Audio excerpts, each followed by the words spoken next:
Blessings, beautiful being. So in this video, I want to talk about twin flames and the Kundalini energy that will awaken on this journey. Now, this is a very important topic, and I think very misunderstood topic. I don't think really a lot of people understand what's happening when two twin flames meet. So let me clarify this for you in this video. So, in case you don't know, Kundalini is this dormant energy, typically dormant and sleeping energy in your root chakra area. But then it might awaken due to an accident, due to heavy trauma, or by meeting your twin flame. It has to be something pretty special to awaken this Kundalini. For most human beings, they don't have this Kundalini awakened, and that is why their life is not that crazy. Their life is pretty steady, if that makes sense. But then when this activates, it creates a crazy energy within you, and it wants to spiral up and go up through all of your chakras, from the bottom to the top, from the root chakra to the crown chakra, and wants to start doing this kind of motion, up and down, up and down, up and down.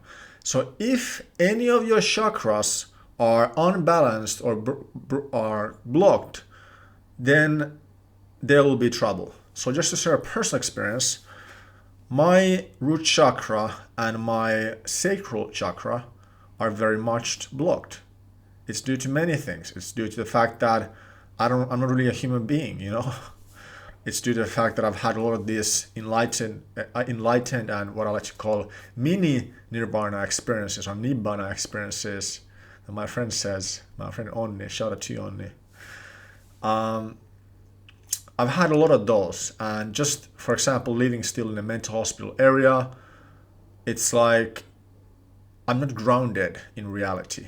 I try to be, but I'm not. So what has happened due to that is I've had this weird itch/pain in the root chakra and also sacral chakra area for months now. Going to a lot of doctors. I'm now trying like a new cream to see if that will work. But basically, that's what I've dealt with. And I've had other symptoms as well. For example, insomnia.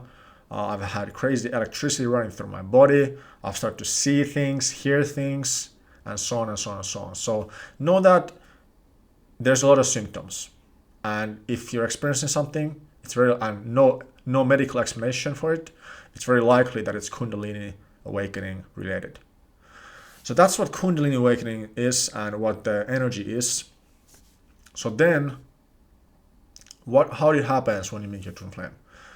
So basically, when two twin flames meet, first of all, you have to understand that this is a soul meeting. Twin flames share the same oversoul. And what happens when the first time you meet, whether it's online or even in person, your souls merge. They make love almost. They explode. That's what happens, and that's when you experience this bliss-like feeling. You have this bliss stage. That's the first thing that happens. But then typically what happens is after the bliss, there's a drop to this reality, and then there's a dark night of the soul. Which can be very hard in my opinion. And then that's also when the Kundalini symptoms start. So what is my advice for you?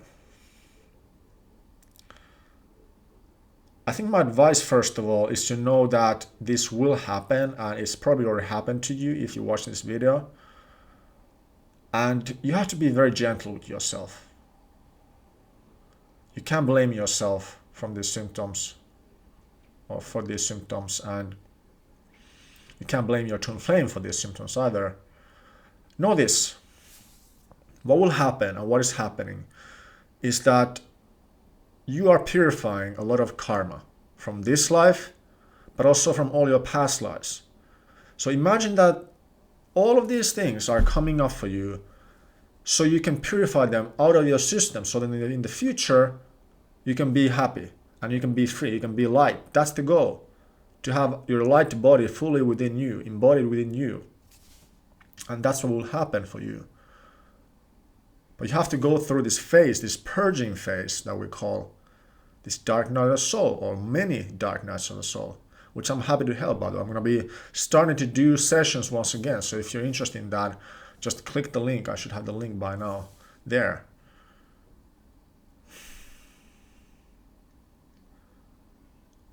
But this is what it's about. So know that it is happening and you're purifying karma. But also another thing I can give you that I learned from my mentor, Christoph Melchizedek, he says that it's either pain now or pain later. So if you're experiencing pain right now, it's a good thing. If you just escape from it, eventually you'll have to face it. I've had this where I was traveling the world like my head cut out and like a chicken. What the wording is for that? And basically I was just running like a headless chicken, I think that's the word. And no direction, just going from one place to another. Brazil, Portugal, Finland, Vegas, and so on. Vancouver as well. There was a bit more steady and stable in Vancouver, Canada. Good times, for sure.